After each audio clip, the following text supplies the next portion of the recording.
Halo, assalamualaikum. فاسألوا أهل الذكر إن كنتم لا تعلمون.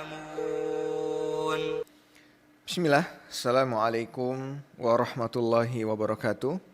Alhamdulillah, Waalaikumsalam. alhamdulillahi wassalatu wassalamu ala rasulillah wa ala alihi wa sahbihi ajmain amma ba'du. Ahlan wa sahlan wa marhaban bikum pemirsa Wesal TV sekalian dimanapun Anda berada. Alhamdulillah, segala puji bagi Allah subhanahu wa ta'ala yang berkat limpahan rahmat dan juga karunia-Nya kepada kita semua di sore hari ini, kami bisa kembali menyapa Anda dalam program Tanyakan pada Ahlinya yang merupakan kerjasama antara Wesal TV dengan Muslim Project XYZ. Dan insya Allah tema kita di sore hari ini adalah Aqidah Shahihah bersama guru kita tentunya Syekh Dr. Abdullah Ray M. Hafizullah Ta'ala. Dan Alhamdulillah beliau saat ini telah terhubung bersama kita dari studio. Kita sapa terlebih dahulu. Assalamualaikum Ustaz. Waalaikumsalam warahmatullahi wabarakatuh. Masya Allah, kaif halukum Ustaz? Gimana kabarnya Ustaz? Alhamdulillah bikhair, kami baik-baik di Pandeglang. Semoga antum di sana dalam keadaan baik. Amin Ustaz, barakallahu fikum. Sehat Ustaz ya? Alhamdulillah. Alhamdulillah. Barakallahu fikum Ustaz wa jazakumullah khairan atas partisipasinya sudah menyempatkan waktunya bersama kita di sore hari ini. Baik pemirsa dan juga pendengar sekalian dimanapun Anda berada, siaran ini atau acara ini juga bisa Anda saksikan pada YouTube HSI TV dan juga YouTube Ar-Rahmah Kuala Lumpur. Dan pemirsa sekalian, seperti biasa di sore hari ini kita akan bersama-sama belajar, kita akan bersama-sama mendulang faedah sebanyak-banyaknya, juga kita akan bacakan pertanyaan-pertanyaan yang masuk dari pemirsa sekalian yang bisa Anda sekalian sampaikan baik melalui WhatsApp kami di 085693786050 atau bisa juga Anda sampaikan melalui website kami di tj.muslimproject.xyz/tanya.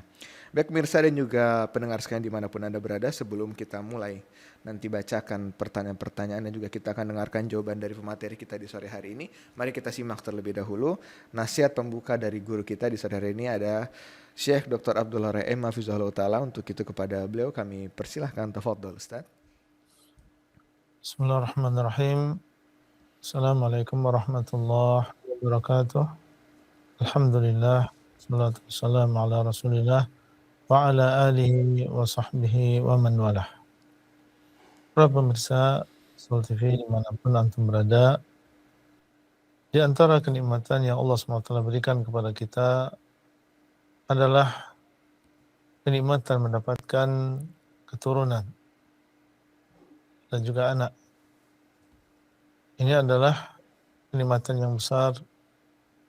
Tidak semua manusia mendapatkan kenikmatan seperti ini. Allah Subhanahu wa taala berikan kenikmatan ini kepada siapa yang Allah kehendaki di antara hamba-hambanya. Allah Subhanahu wa taala mengatakan, yakhluqu ma yasha, yahabu liman yasha'u inathan wa yahabu liman yasha'u dhukur. Allah Subhanahu wa taala dialah yang menciptakan apa yang Dia kehendaki. Dia menganugerahkan anak perempuan kepada siapa yang Allah kehendaki, dan Allah Subhanahu wa taala menganugerahkan anak laki-laki kepada siapa yang Allah kehendaki. Ini merupakan pemberian, merupakan hibah dari Allah Subhanahu wa taala. Bukan hanya sekedar semata-mata usaha dari seorang suami dan juga istri. Ini adalah pemberian dari Khaliqus samawati wal ard. Pemberian dari Allah Subhanahu wa taala yang menciptakan langit dan juga bumi. Di antara nikmat dengan adanya pemberian ini adalah Allah Subhanahu wa taala menjadikan keturunan ini sebagai penyejuk mata, sebagai qurratu ain. Dan ini adalah nikmat tersendiri. Sebagaimana Allah Subhanahu wa taala mengajarkan Rabbana hab lana min azwajina wa dhurriyyatina qurrata a'yun waj'alna lil muttaqina imama. Wahai Rabb kami, berikanlah untuk kami di antara istri-istri kami dan juga anak keturunan kami yang mereka menjadi penyejuk mata.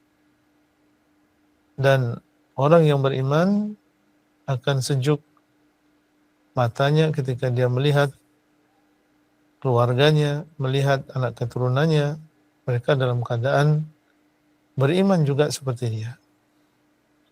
Beramal soleh juga seperti dia.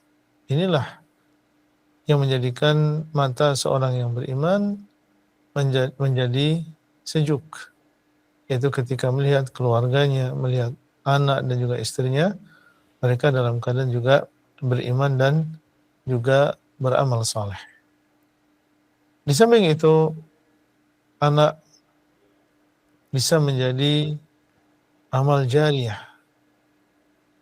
yang tidak terputus meskipun orang tua sudah meninggal dunia.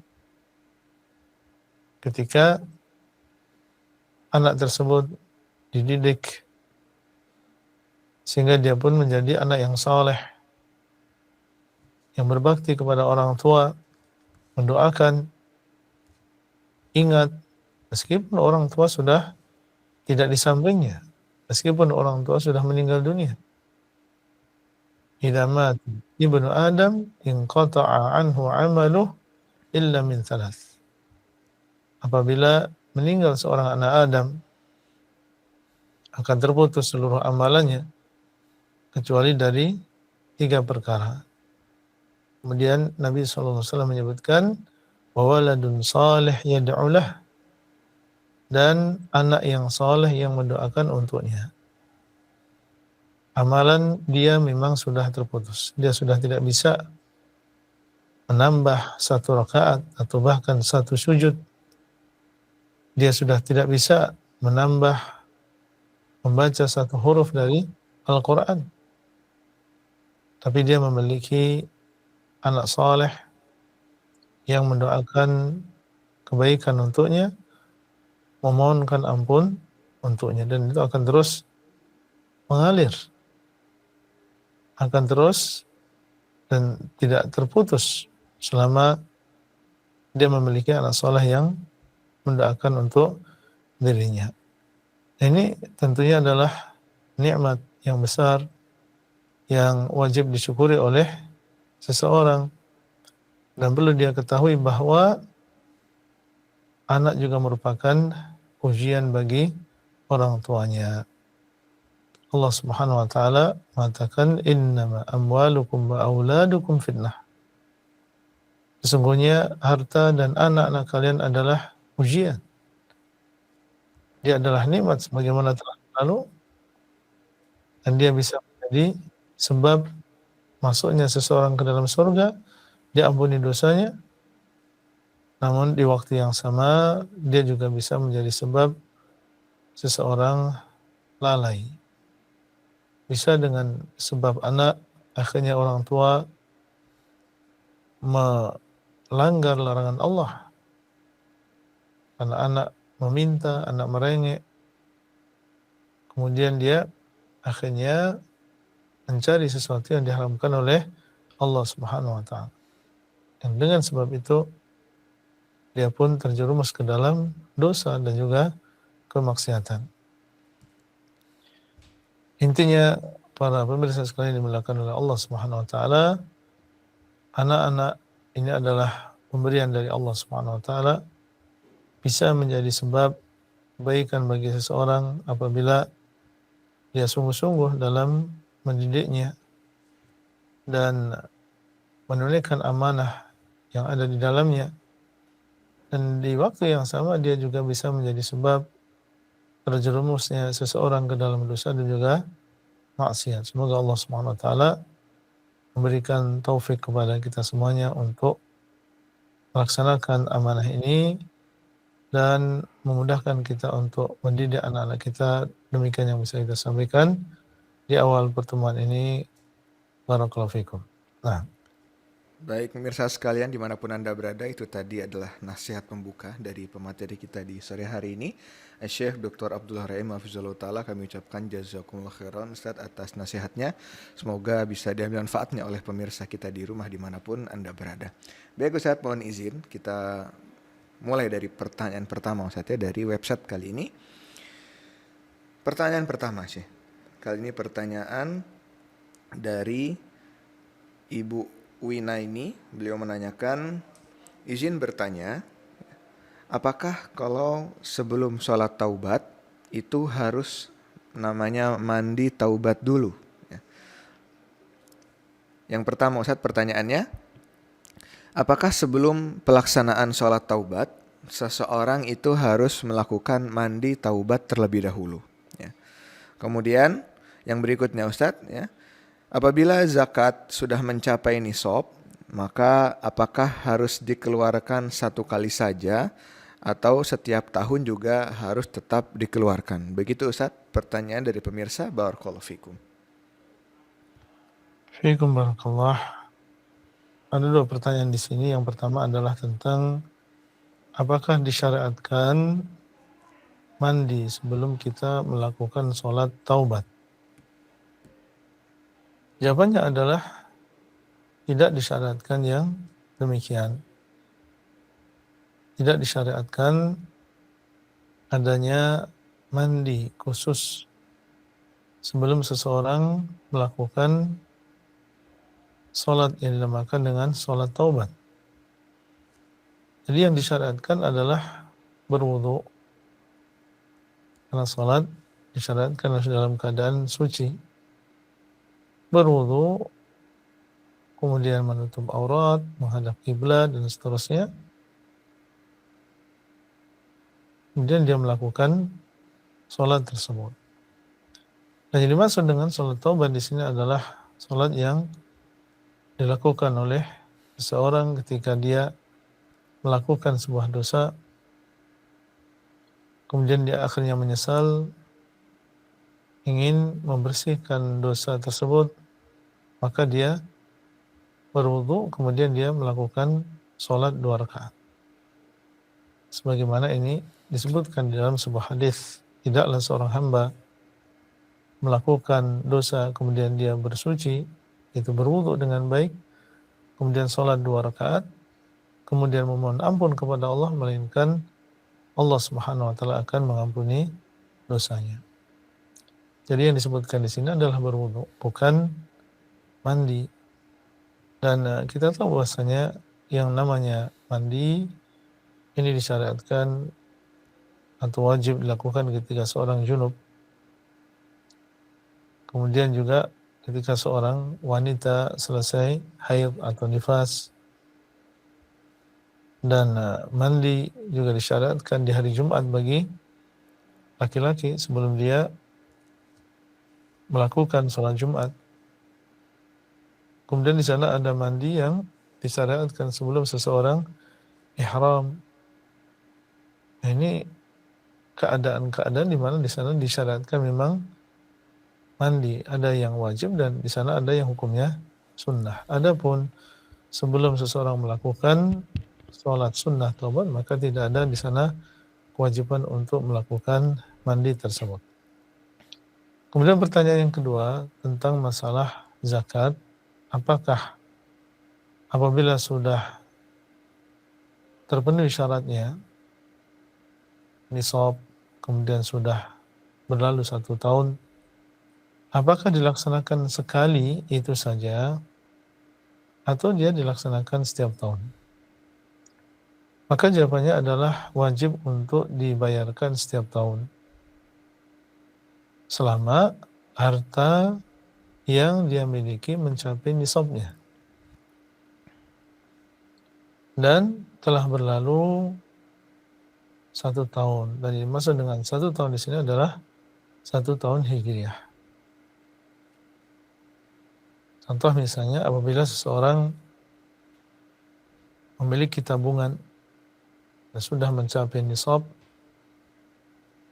dan tetap tersimpan selama 1 tahun, tidak berkurang dari nisabnya, maka dia wajib untuk mengeluarkan zakatnya 2,5%. Kemudian misalnya itu dibayarkan di bulan eh, misalnya Syawal. Kemudian setelah itu berlalu 1 tahun lagi, ternyata uangnya masih lebih dari nisab. Maka di tahun yang akan datang, Syawal yang akan datang, dia juga tetap membayar zakat tersebut. Jadi zakat bukan hanya dibayarkan sekali dalam seumur hidup seperti haji misalnya, tapi itu dilakukan setiap tahun selama masih terpenuhi syaratnya. Wallahu taala a'lam. Nah, Syekh Barakallahu Fikum wa jazakumullahu khairan atas jawabannya, semoga bisa dipahami oleh penyanyi kita Ibu Asmeina ini. Pemirsa juga pendengar sekalian, Anda bisa menyampaikan pertanyaan secara langsung kepada pemateri kita melalui telepon WhatsApp di nomor 0856 9378 6050, atau bisa juga Anda sampaikan chat melalui nomor tersebut jika Anda tidak berkenan untuk melakukan telepon, dan bisa juga Anda sampaikan pemirsa sekalian melalui website tanya kami di tj.muslimproject.xyz/tanya. Baik, Ustadz, mohon izin kita beralih ke pertanyaan berikutnya. Kali ini pertanyaan dari Ibu Widiawati. Beliau menanyakan, yang pertama, izin bertanya bagaimana membedakan antara akidah dan tauhid dan bagaimana kedudukannya. Kemudian yang kedua, apa itu yang dimaksud dengan dosa syubhat dan syahwat? Begitu pertanyaannya, barakallahu fikum. fiikum barakallah. Pertanyaan yang pertama adalah tentang perbedaan antara akidah dengan tauhid. Maka akidah ini lebih umum daripada tauhid. Karena tauhid adalah akidah seseorang tentang Allah Subhanahu wa taala. Tauhid adalah akidah seseorang tentang Allah Subhanahu wa taala. Allah Subhanahu wa taala dialah yang memiliki nama-nama dan juga sifat yang paling sempurna, nama-nama yang husna, sifat-sifat yang maha tinggi. Maka ini adalah bagian dari tauhid. Kemudian meyakini bahwasanya Allah SWT dialah satu-satunya yang mencipta, memberikan rezeki, mengatur alam semesta. Ini juga bagian dari tauhid.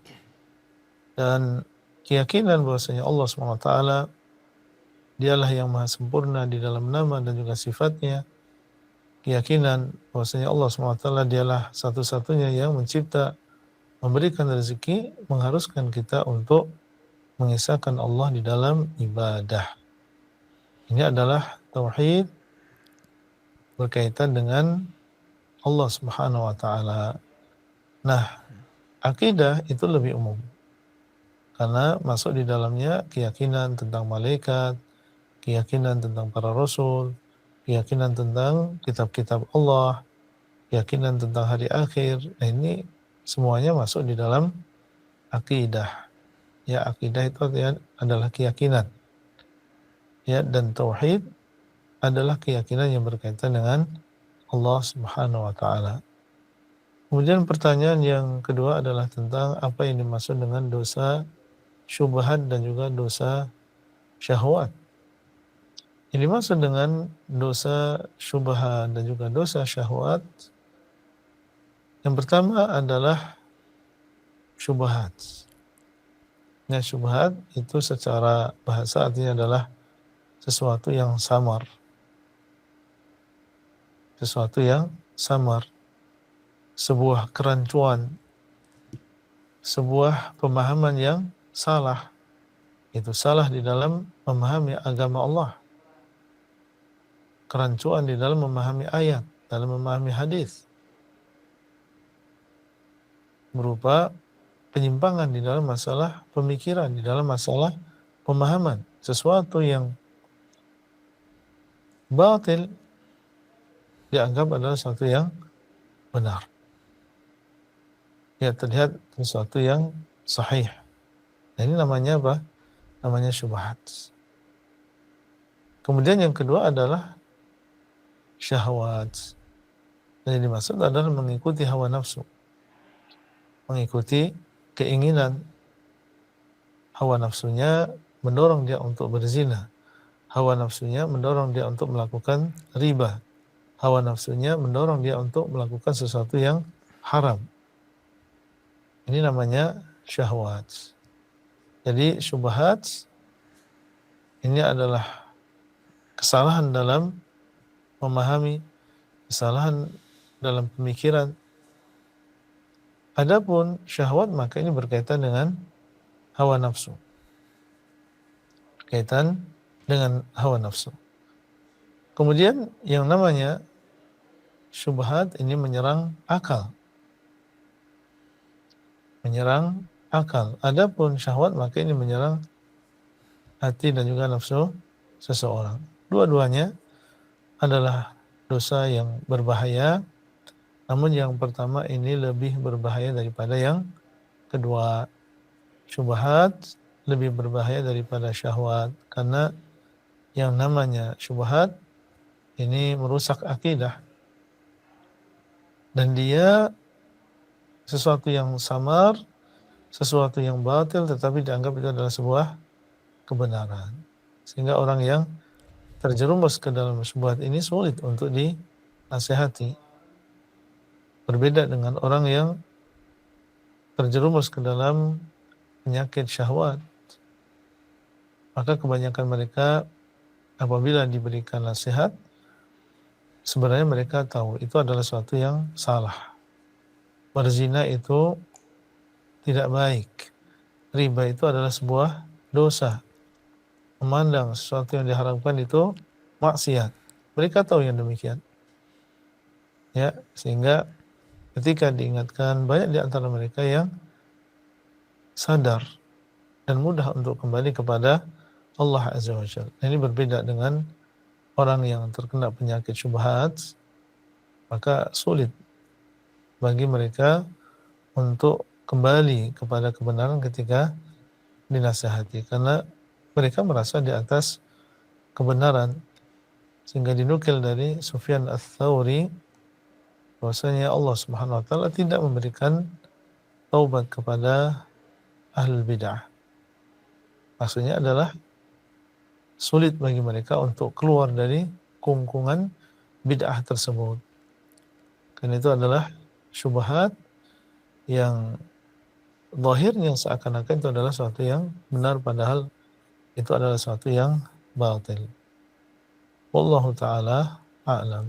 Nah, Baik Syekh, barakallahu fikum wa jazakumullahu khairan atas jawabannya. Semoga bisa dipahami itu oleh penanya kita Ibu Widyawati. Kembali kami mengajak pemirsa dan juga pendengar Wesal TV sekalian dimanapun Anda berada untuk menyampaikan pertanyaan secara langsung kepada pemateri kita di sore hari ini, baik melalui telepon WhatsApp kami di 0856 9378 6050 atau bisa juga Anda sampaikan melalui website kami di tj.muslimproject.xyz/tanya. Kembali kita beralih Syekh ke pertanyaan yang berikutnya. Pertanyaan kali ini masih dari website Ustadz, tanya dari Bapak David. Beliau menanyakan, Afwan izin bertanya, apa hukumnya berobat ke dukun dan ternyata betulan sembuh? Dan ada juga orang yang berobat ke dukun, ini anggapannya hanya sebagai wasilah kesembuhan, tapi tetap meyakini bahwa yang menyembuhkan itu adalah Allah Subhanahu wa taala. Begitu pertanyaannya, barakallahu fikum. barakallahu fikum. Sebuah pertanyaan yang sangat erat kaitannya dengan masalah akidah, yaitu hukum mendatangi dukun dan berobat kepada dukun. Maka jawabannya, ini adalah sesuatu yang diharamkan di dalam agama kita. Baik seseorang hanya mencoba-coba saja, atau dia dalam keadaan meyakini kebenaran ucapan dari dukun tadi. Nabi SAW mengatakan, barang siapa yang mendatangi seorang dukun, man ata kahinan fasa'alahu an syai' lam tuqbal lahu salatun arba'ina yawman barang siapa yang mendatangi seorang dukun kemudian dia bertanya tentang sesuatu, maka tidak diterima darinya sholat selama 40 hari. Dan hadis ini sahih. Kemudian di dalam riwayat yang lain, beliau SAW mengatakan, barang siapa yang mendatangi dukun, lalu membenarkan ucapannya. Bukan hanya sekedar bertanya, membenarkan ucapannya. Faqad kafara bima unzila ala Muhammadin sallallahu alaihi wasallam, maka sungguh dia telah kufur terhadap apa yang diturunkan kepada Nabi Muhammad sallallahu alaihi wasallam. Maka ini ucapan Nabi sallallahu alaihi wasallam menunjukkan tentang haramnya mendatangi dukun. Tidak boleh seorang muslim mendatangi dukun. Lalu bagaimana seandainya di sana ada yang sembuh? Apakah itu menunjukkan dukun itu benar? Maka kita katakan bahwa kesembuhan hakikatnya adalah dari Allah Subhanahu wa taala. Dialah Allah Subhanahu wa taala Asy-Syafi. Memiliki nama Asy-Syafi yang artinya adalah yang Maha menyembuhkan.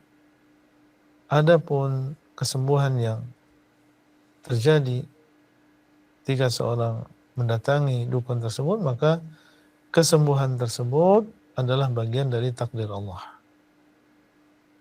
Bukan karena dukun tadi, tapi sembuhnya dia bertepatan adalah dengan sebab takdir Allah, bertepatan dengan kedatangan dia ke dukun. Bukan karena dukun tadi yang memberikan kesembuhan. Tetap mendatangi dukun adalah sesuatu yang diharamkan di dalam agama kita. Ucapan sebagian orang ini hanyalah sekedar sebagai perantara atau wasilah.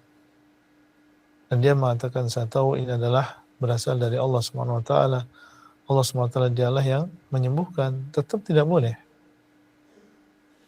Karena kita memang diperintahkan untuk mencari sebab kesembuhan, tapi kita disuruh untuk mencari sebab kesembuhan yang halal. Nabi SAW mengatakan, ibadallah tadawaw wa la tadawaw biharam. Wahai hamba-hamba Allah, hendaklah kalian berobat dan janganlah kalian berobat dengan sesuatu yang haram. Islam membolehkan kita untuk berobat ke dokter atau pengobatan-pengobatan yang lain yang memang diperbolehkan di dalam agama dan asalnya boleh. Ya, seperti pijat atau totok punggung atau akupuntur misalnya, bekam, ruqyah yang syar'i. Ini adalah sebab-sebab untuk mendapatkan kesehatan. Adapun mendatangi dukun, maka ini adalah sebab yang diharamkan.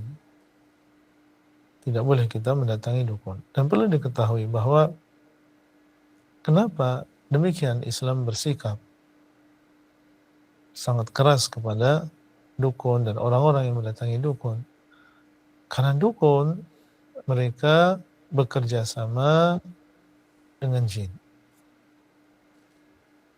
Meminta bantuan kepada jin. Melakukan penyembahan kepada jin. Dan ini adalah menyembah kepada selain Allah. Dan ini adalah praktek kesyirikan yang jelas. Dan jin atau jin yang kafir, ketika mereka melihat manusia meminta, memohon, maka dia memberikan syarat. Nah, syaratnya bukan main-main. Syaratnya adalah kekufuran kepada Allah Azza wa Jalla. Disyaratkan untuk menyembelih pada selain Allah, disyaratkan untuk menginjak-injak Al-Quran, disyaratkan untuk sholat dalam keadaan junub, dan seterusnya. Kalau itu dilakukan oleh seseorang, maka dia telah keluar dari agama Islam. Ya, tentunya ini sesuatu yang sangat-sangat berbahaya. Kesembuhan belum tentu Dan seandainya sembuh pun itu berasal dari Allah Azza wa Jalla, bukan karena dukun. Tapi ketika seseorang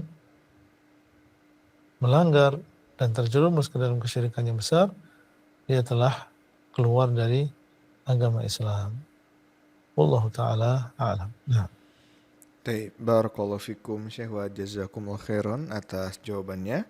Semoga bisa dipahami dan diambil manfaatnya tadi oleh penanya kita Bapak David. Kembali kita beralih Ustaz, ke pertanyaan berikutnya. Kali ini pertanyaan dari hamba Allah. Beliau menanyakan, izin bertanya, Alhamdulillah Allah memberikan hidayah kepada kami ketika anak-anak kami sudah dewasa. Sehingga kami sekarang merasa kesulitan untuk mengajak mereka semua anak-anak kami untuk hijrah.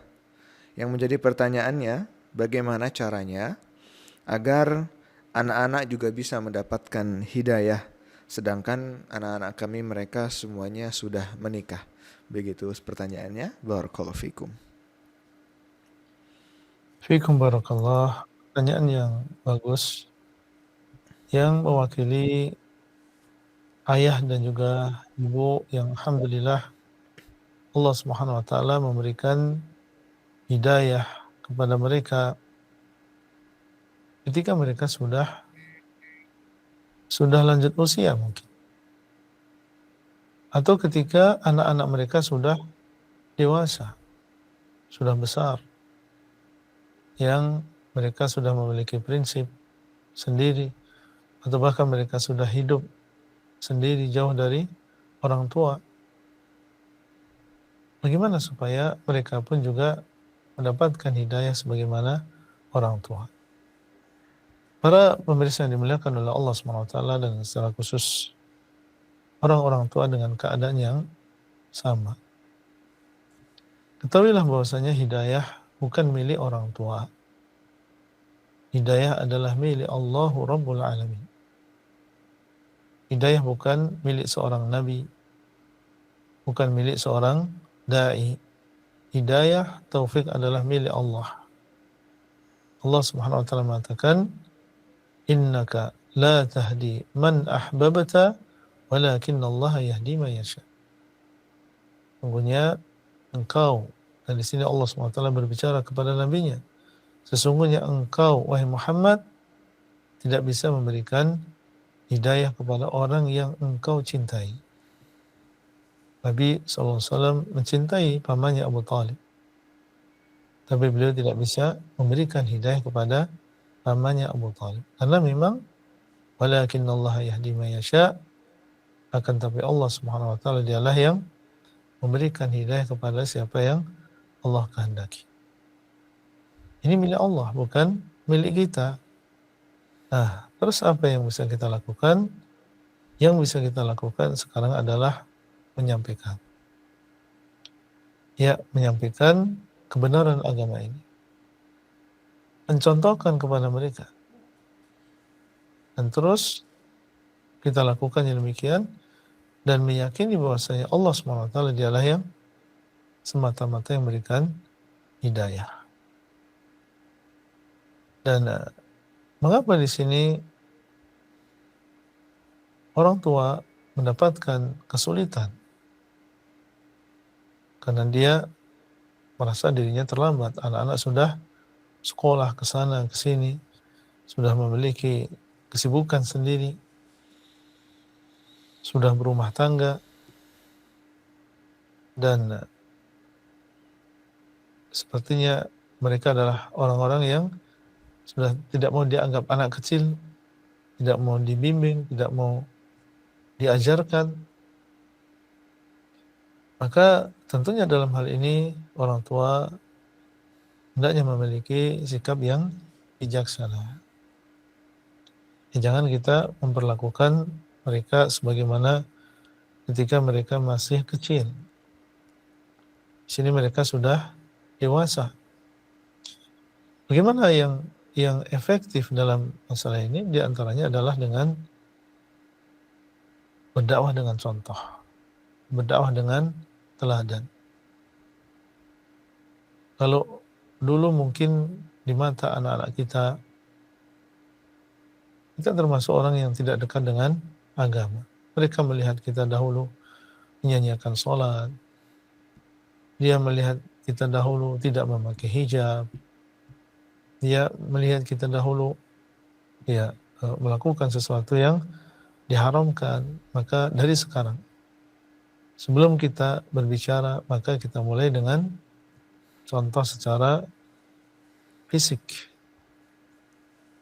Kita mulai dengan istiqomah dalam melaksanakan berbagai tuntunan agama ini, terutama sholat 5 waktu.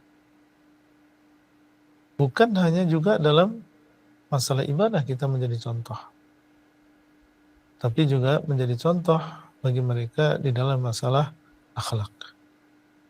Dulu mereka melihat kita ini adalah orang tua yang sering mendolimi anaknya, mungkin sering memukul tanpa hak, atau sering menghina, mengucapkan ucapan-ucapan yang kotor kepada anaknya, berbuat kasar kepada anaknya. Sekarang kita mulai dari diri kita menjadi seorang ayah, seorang ibu yang sabar. Menjadi seorang ayah, ibu yang berlaku lemah lembut kepada anak-anaknya, memiliki perhatian kepada anak-anak. Sehingga anak-anak tanpa kita memberikan nasihat secara langsung, mereka sudah mendapatkan nasihat tersebut. Mereka melihat orang tuanya sendiri berubah ibadahnya, akhlaknya kepada anaknya. Justru yang seperti ini bisa menjadi sebab anak-anak kita akhirnya mereka menyadari kesalahan mereka. Ya, dan menjadi sebab mereka pun akhirnya berhijrah sebagaimana orang tuanya berhijrah. Memanfaatkan waktu-waktu yang tepat, ya tentunya di sana ada momen orang tua berkumpul dengan anaknya, berkumpul dengan cucunya dalam keadaan santai, dalam keadaan setelah makan bersama misalnya. Maka di sana ada sedikit kalimat, ada sedikit nasihat yang kita sampaikan kepada mereka. Jangan malu-malu untuk mengadakan yang seperti ini. Memang kalau dulu mungkin pertemuan-pertemuan kita kosong dari nasihat-nasihat tersebut. Tapi sekarang kalau bisa kita sisipkan, ada di sana meskipun 5 menit, 10 menit, ya kita sampaikan nasihat tersebut sebagai orang tua yang berbicara di hadapan anak-anak. Ya tentunya sesuai dengan kemampuan kita. Mungkin diawali dari kisah bagaimana kehidupan mereka dahulu, ya kemudian sampaikan nikmat Allah SWT yang besar, sehingga sekarang kita tahu, oh ternyata yang demikian itu justru dulu adalah sesuatu yang tidak diperbolehkan. Nah, ini mungkin secara tidak langsung mengajak mereka untuk berubah, mengajak mereka untuk bertobat kepada Allah Subhanahu wa taala. Dan tidak lupa kita sebagai orang tua memiliki senjata yang ampuh, itu doa. Karena doa orang tua ini mustajab. Ya, doa orang tua ini mustajab. Doakan anak-anak kita supaya mereka mendirikan sholat. Semoga mereka mendapatkan hidayah. Sehingga mereka pun akhirnya nanti Allah SWT bukakan hatinya dan berhijrah sebagaimana orang tua juga berhijrah. Wallahu ta'ala a'lam. Nah.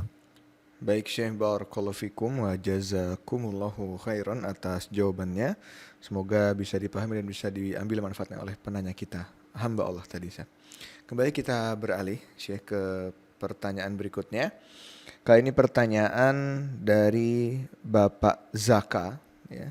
Beliau menanyakan, izin bertanya, bagaimana cara kita dalam menasehati keluarga yang masih sampai saat ini membawa tradisi yang kental dengan kesyirikan, seperti percaya dengan hal-hal yang gaib yang masih di luar ajaran agama Islam, seperti bernazar untuk memotong ayam-ayam tertentu, kemudian bersedekah di kuburan dan lain-lain. Karena setiap kali saya kasih tahu, saya dibilangnya sok alim. Begitu pertanyaannya, jazakumullahu khairan. Barakallahu fikum. Ini juga termasuk pertanyaan yang bagus, menunjukkan tentang semangat seseorang untuk mendakwai keluarganya. Allah Subhanahu wa taala mengatakan, "Wa anzir 'ashiratakal aqrabin." Dan hendaklah engkau memberikan peringatan kepada keluarga yang terdekat. Mereka itu keluarga kita adalah orang yang paling berhak untuk kita dakwai sebelum yang lain. Ya, orang tua kita, kemudian adik dan juga kakak kita, saudara-saudara yang lain. Maka mereka lah yang seharusnya memang kita dakwai sebelum orang lain. Dan hal yang pertama kali hendaklah kita prioritaskan adalah dakwah kepada tauhid. Dakwah untuk menjaga tauhid, mengajak mereka mengisahkan Allah Azza wa Jalla di dalam ibadah. Apa yang disebutkan dalam pertanyaan tadi, bernazar untuk selain Allah, maka ini sesuatu yang sangat berbahaya. Karena nazar untuk selain Allah ini adalah sebuah kesyirikan. Nazar adalah merupakan ibadah yang harus diserahkan kepada Allah Azza wa Jalla. Kemudian tadi disebutkan tentang mempercayai perkara yang gaib.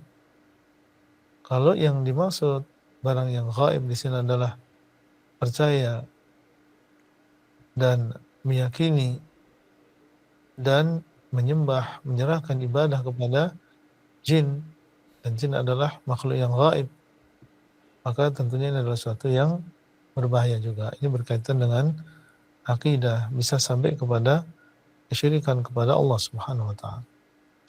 Ala kulli hal, kita sebagai seorang saudara berusaha untuk mendakwahkan tauhid ini, dan caranya adalah pahamkan dulu kalimat la ilaha illallah. Mulai dari sini. Dan setiap muslim tentunya pernah mengatakan la ilaha illallah. Mulai dengan mengajak dia untuk berpikir, mengajak dia untuk memahami kalimat la ilaha illallah itu apa maknanya. Sehingga ketika dia sudah paham maknanya, oh ternyata adalah tidak ada sesembahan yang berat disembah kecuali Allah Azza wa Jalla. Apa yang dimaksud dengan ibadah? Sampaikan bahasa ibadah masuk di dalamnya bernazar, masuk di dalamnya adalah berdoa, sehingga itu tidak boleh diserahkan kepada selain Allah Azza wa Jalla. Dan seorang bersabar. Apa yang dia dengar, dia mengatakan so'alim, karena dia mungkin sudah mengenal dari sejak dahulu, sejak kecil, dan mengetahui luar dalamnya, kemudian akhirnya dia mengatakan ucapannya demikian, ya kita bersabar. Demikianlah seorang yang berdakwah di jalan Allah Azza wa Jal, sering dia mendengar ucapan yang membuat telinga ini panas. Dan ini bukan kita yang pertama. Nabi kita Muhammad SAW, beliau dahulu diuji oleh Allah SWT di dalam fisik beliau, dikata-katai, dikatakan orang gila, dikatakan pendusta, dikatakan tukang sihir. Ini suatu yang memang menjadi ujian bagi seorang dai. Bagaimana seharusnya kita bersabar?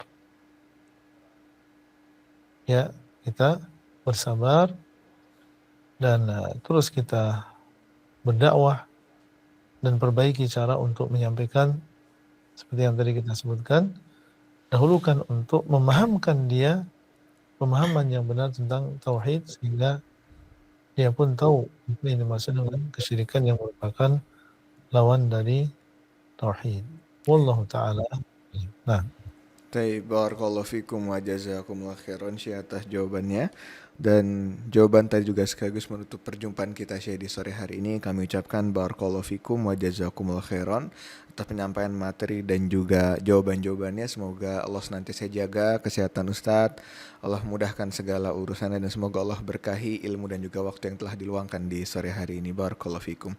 Dan kami juga ucapkan jazakumullahu khairan kepada pemirsa sekalian dimanapun Anda berada atas partisipasi Anda menyampaikan pertanyaan, dan kami ingatkan untuk terus saksikan program Tanyakan pada Ahlinya dengan tema Akidah Shahihah bersama pemateri kita Syekh Dr. Abdullah Raim Hafizahullah Ta'ala setiap hari Selasa pukul 5 sore waktu Indonesia bagian Barat. Dan terakhir, kami kru yang bertugas di sore hari ini pamit undur diri dari ruang dengar Anda dan juga layar kaca Anda sekalian. Sampai berjumpa kembali pada program-program berikutnya. Barakallahu fikum. Assalamualaikum warahmatullahi wabarakatuh.